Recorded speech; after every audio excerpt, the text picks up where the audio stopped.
Dnes vás vítáme v obci Na Hošice a máme pro vás velice zajímavou nemovitost, která je vhodná k rodinnému bydlení s komerčním využitím. Jedná se o objekt bývalého mlýna hned vedle zámečku. Pojďme se na něj podívat.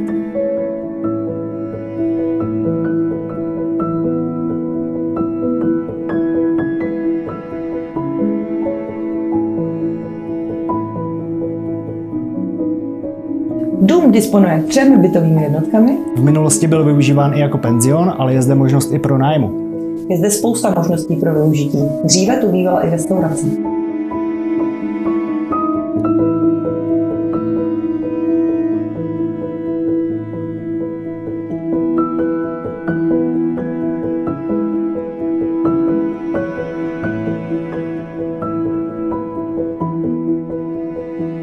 Zaujala vás tato nemovitost? Těšíme se na vás na prohlídce. Vaše makléři z Domažlic.